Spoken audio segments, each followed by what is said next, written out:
Welcome viewers to E-Pathshala lecture course for PG students of architecture, and we have discussed about cartography in the previous episode. We will be continuing about the various other aspects of cartography. This day we will be discussing what exactly you are supposed to represent in a map. In the previous session we saw what you have to do with respect to basics of your cartography, and now we will be discussing in detail various other aspects of cartography and map making methods. Firstly, last time we have discussed about the maps which are based on scale, a session where we will be discussing about types of scales, wherein which we will see to what extent other aspects of types will be applicable here. Well, in this context we will be working on, say, types of maps based on relief representation. Relief representation, what exactly you mean by relief representation? Relief, most of you know what exactly relief is all about, but still for you to know, relief is nothing but the actual difference between the highest elevation and the lowest elevation in any given area. That is, if the highest elevation is, say, for example 100 and the lowest elevation in that particular given area is 20, then the relief is supposed to be 80. With relief as being represented, how do you prepare a map and how do you represent that to show in the map itself? That is almost representing or showing the map as a 3-dimensional map, but it is not 3-dimensional, it is 2-dimensional, because I told you very beginning that all the maps will be in 2 dimension. Well, coming back to that, we talk about relief representation maps which are representing the relief. That is nothing but otherwise called as your hypsometric maps and planimetric maps. Hypsometric, as the name indicates, it is nothing but relief.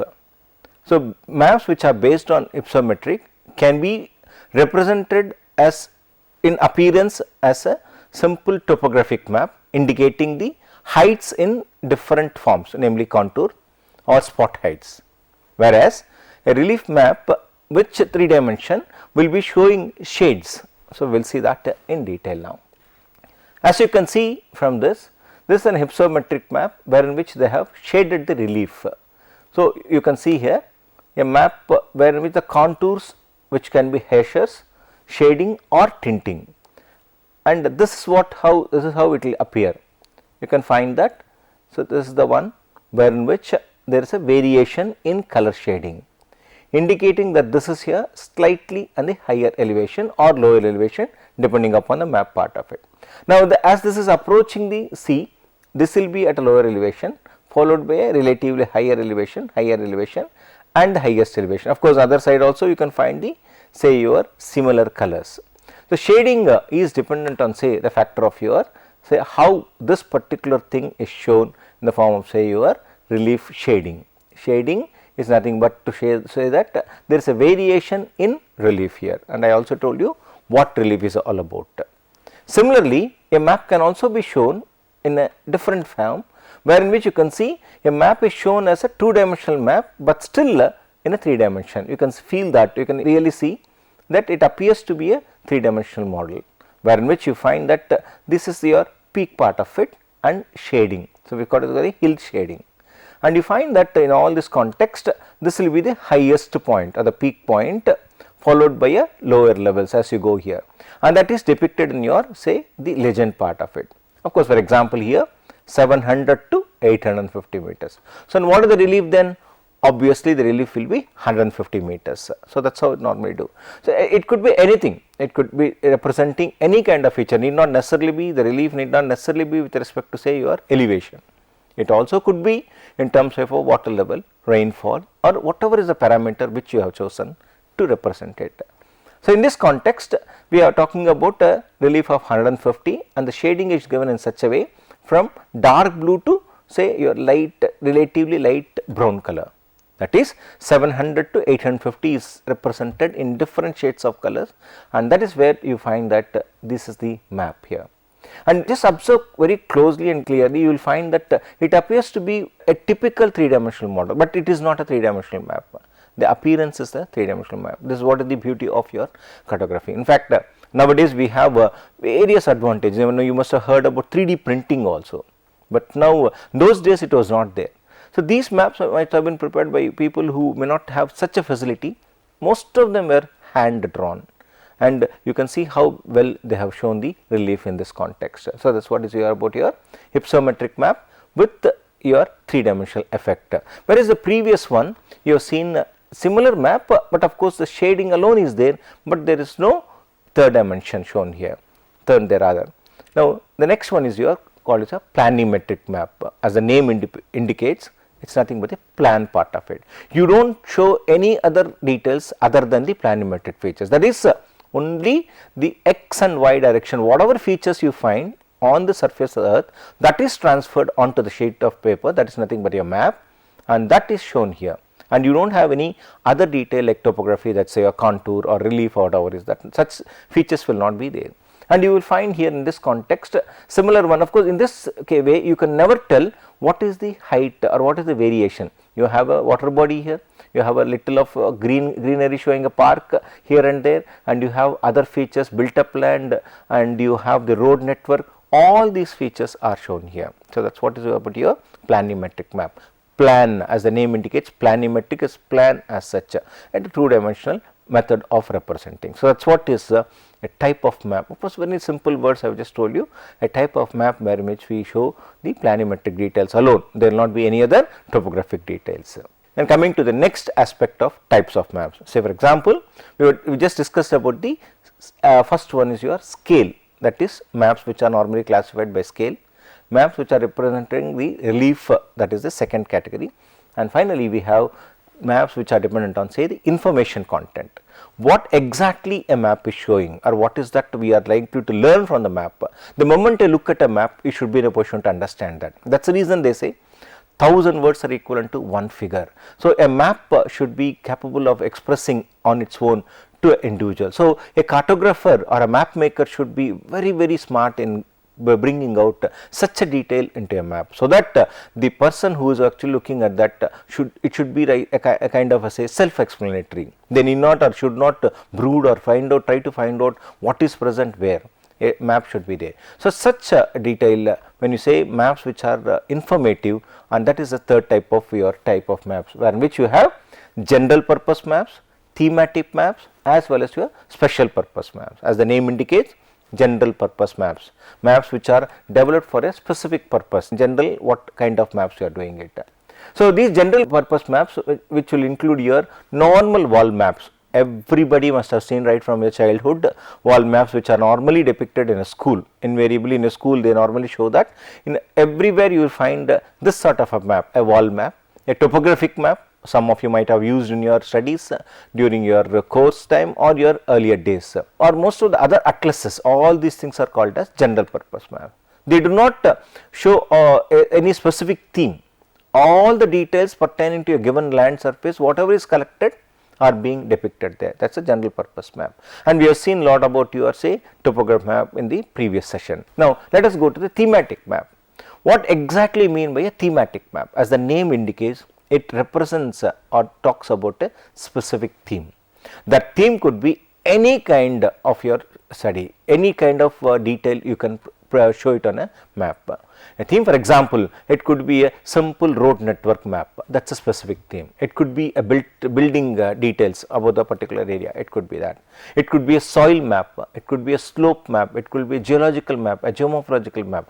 It could be anything for that matter. So all these maps which are depicting details about a specific theme is otherwise called as a thematic map.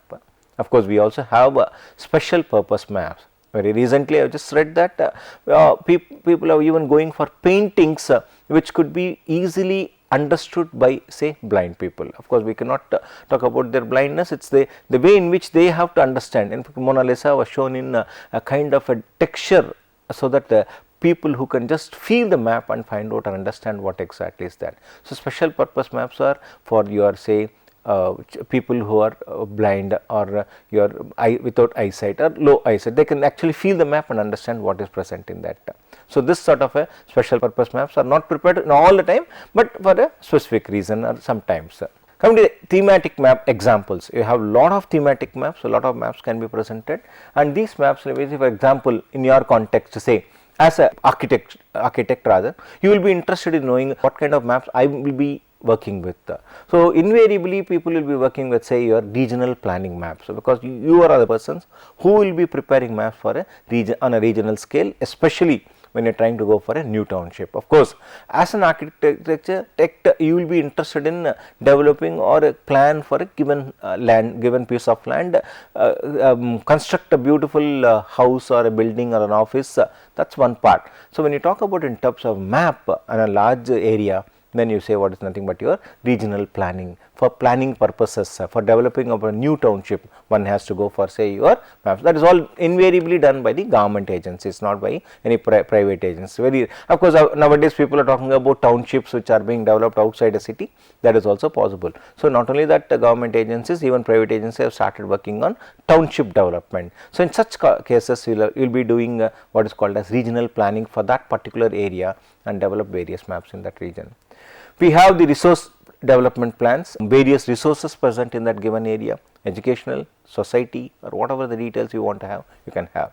It could be your vegetation map, it could be a soil map, slope map, climate map, and a map which have been prepared from surveyed data. All these things are possible in that. You can also classify the various lands which are present in that. Apart from that, when you talk about natural resources, we talk about thematic maps representing the geological aspects. It may not be directly interesting to you, but still a map which is being used by various purposes, geological, mineral exploration, all these things, all these maps rather fall in their specific theme, geology. It could also be your a simple timber inventory map, in the sense what are the number of timber trees or the trees which are present in a given area. That also is possible. So timber inventory, inventorying of timber in a given location, maybe a simple forest. So people can prepare maps on those lines. Even a soil type map or license areas, we normally call it as areas in which we issue the license for a specific purpose. Various licenses are given for various purposes, and that also can be mapped thoroughly. So such maps which are belong to the industry part of it. Of course, we talk about the community thematic maps which are specifically designed or planned or developed for, say, community. So such is nothing but your customary boundaries. What kind of boundary you are intending to do that? It could be a simple boundary, namely your a district boundary, a taluk boundary, or it could be a village panchayat boundary, or it could be a township boundary, as I was just telling you about the development of a township, mentioning the customary boundary of that particular region. It also could be your, say, resources map for hunting, it could be for farming or any kind of that. Even it could be sacred areas in a given terrain, or it could be local historical events map. All these things. So let us not go into those details, just to give you an idea.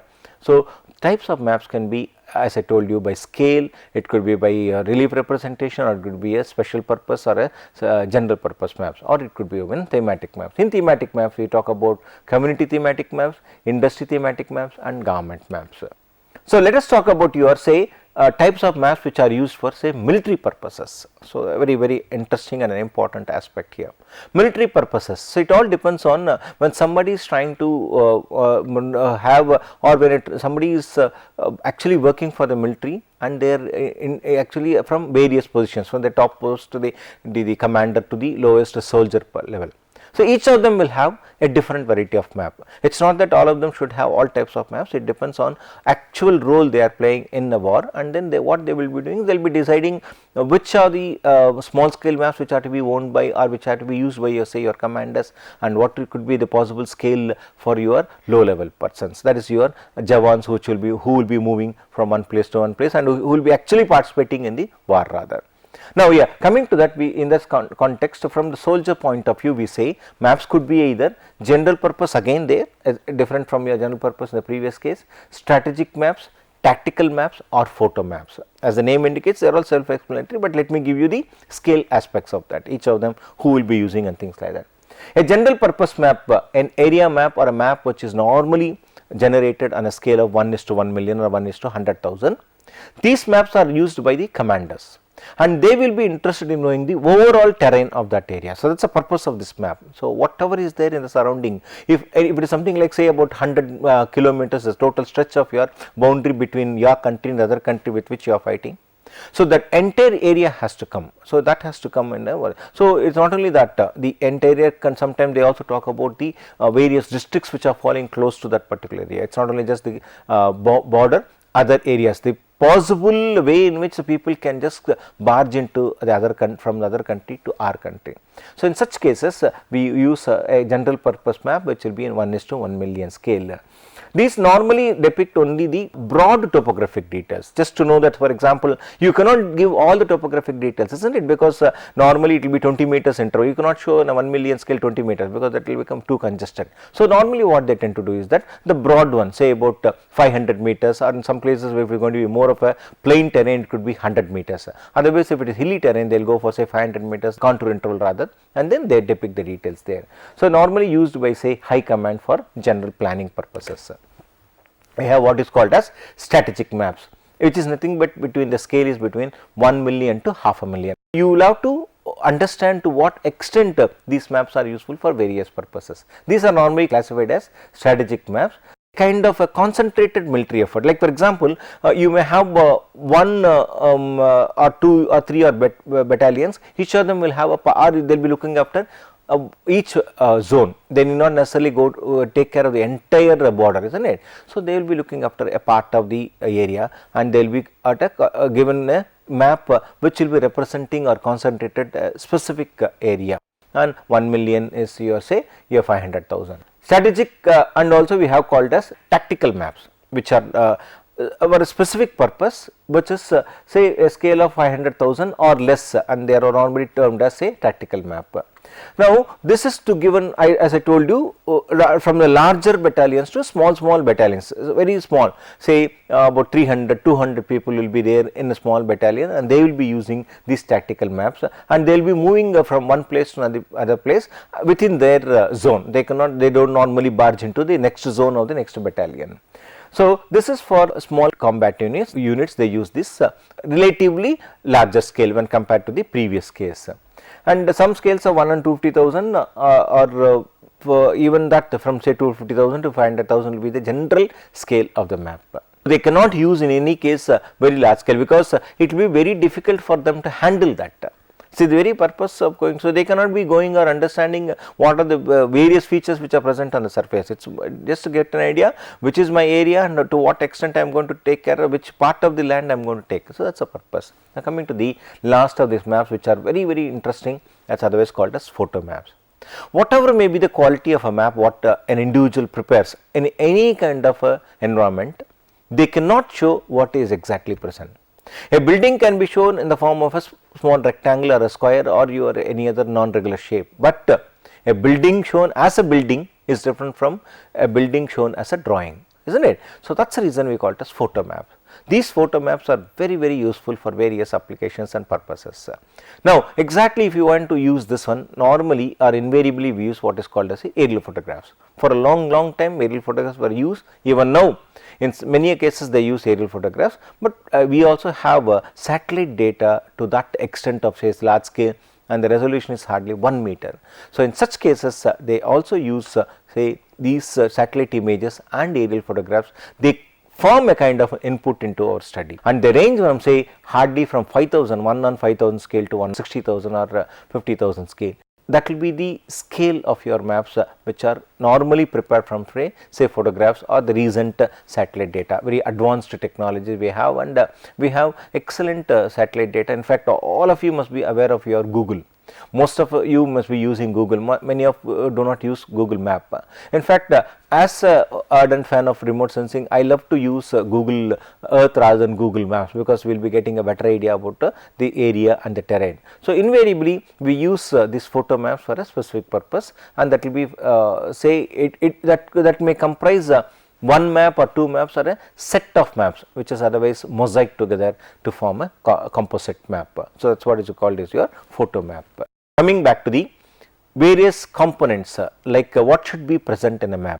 You decide what kind of map I am going to prepare, what kind of map, because as a cartographer you are supposed to prepare a map. What kind of a map, what should be the possible scale. So, based on the types of scales we have decided, based on the type of representation and the purpose. Now, coming to the contents. The contents part of it, whatever is that you want to indicate in a map, you should know what is the first and the foremost, you should know what is the orientation towards north. So, that is what is the first component in a map. You should know what is the orientation, how this map is oriented towards north direction.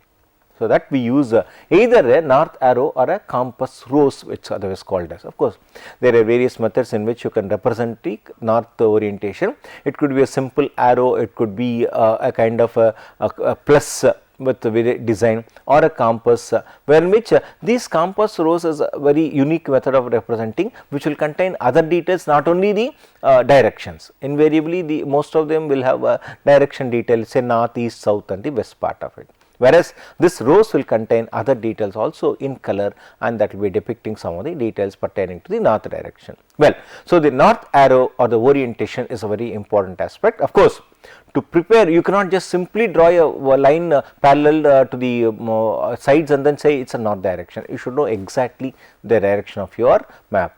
Invariably, people try to survey and get the or obtain the details from the field in such a way that the north direction will be parallel to the paper, but it need not necessarily be parallel to the paper. It could also be a little oriented towards left or the right, depending upon the actual direction which I am preparing the map. Because as an architect, I was just telling you, it is not that always you will find a north south or the east west plot. A plot could be oriented in any direction, isn't it? So, in that case and in such a context, you will find the north arrow also a little deviated, it will be little away. So, you should know which is the actual north direction, so which you use your compass, small equipment to find out the north direction. Those days I was just telling you, they were using the compass arrows, but nowadays we do not have to use it, just simple line is more than sufficient to represent that. Direction on a map. So, I was telling you, so when I just take a simple map, a contour map, in which I am showing the direction in this direction, as I was telling you, the rows will contain the degrees also. You can see here 90, 180, 270 and 360 degrees. All the three values are shown here, and this is your north direction, and you will find the say the simple contours which are represented here, and you will find the north simple arrow also there, a compass rose is also present here. So, when you try to use that, it will be very convenient, you know, when you have the details about the degrees mentioned on the north compass, it will be easy for you to orient yourself when you are literally in the field and when you are want to show the other details on the map. And you should bear in mind that there is always a difference between your, say, true north, or otherwise called as the geographic north, say north pole, and the magnetic north, because it is not that earth is a object which is vertical in nature, it is slightly inclined. So, when you just use a compass will just show a slight inclination towards the based on the actual magnetic force. Hence, you have two things, one is called as the true north, other one is your magnetic north. So, we just look at the figure, you will find so this one will be your magnetic north and this will be the true north, nothing but your geographic north or the north pole which is present here.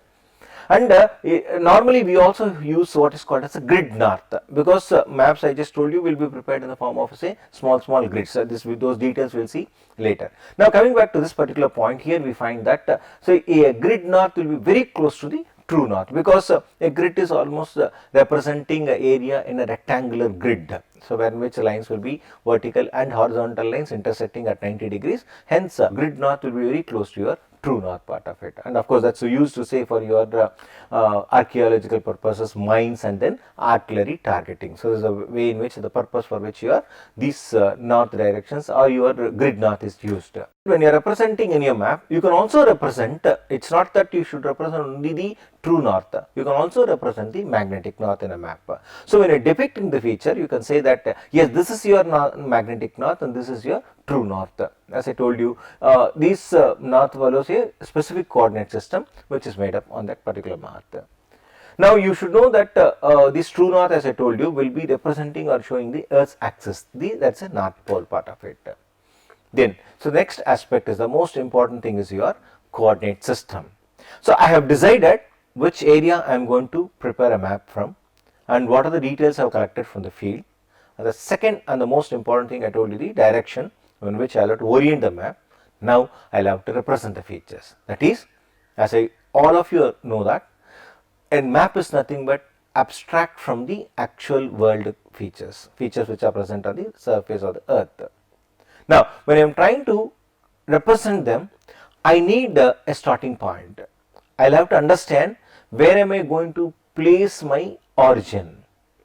So that origin, if I am considered going to be 0, 0, what will be your direction or the maximum point I can use? For example, 0, 0, 100, 100. But 0, 0, 100, 100 cannot represent the earth coordinates, isn't it? It can only represent a simple rectangular coordinate details. So in such a case, we may have to go what is called as your geographic coordinate system. A system which will help us to integrate the features. A system which will tell us where exactly you are. A system will contain details about latitude, longitude, all these things of course you must have studied in your school days. We normally call as a coordinate system is nothing but a reference system used to represent the locations of geographic features. So when I say geographic features, it's nothing but everything and anything on the earth's surface. For a map maker or a GIS professional, it's called as an object. That object could be represented by either a point or a line or an area. Of course, these details we'll see at a later stage, just to get an idea. So these features I am just representing from say your surface onto the sheet of paper. It could be obtained from say an imagery, or it could be from field observation, or it could be obtained from say a GPS location, isn't it? So within a small area, what we call as the geographic framework. Of course, the representation coordinate system is normally represented by say the latitudes and the longitudes. Latitudes are otherwise called as parallels. They run east and west, east to west. Longitudes run north to south. Of course, there are other details also. I'll just let you know later. Normally, these longitude and latitudes are numbered accordingly, say degrees, minutes and seconds. That's how we normally do that. So we will be working on those details a little later. Let me tell you the degrees, minutes and seconds, which we will have to read like a clock. From say 0 degrees, it just goes around and then comes back 360 degrees. Of course, when you talk about the latitude, it is 0 to 90 degrees in the north direction and the south direction. Why do we use degrees? Because naturally angles are measured on the form of a say degree. So with this we will stop as far as this particular aspect is concerned. Then in the next episode we will discuss about the actual details about latitude, longitude and other details about it. Thank you.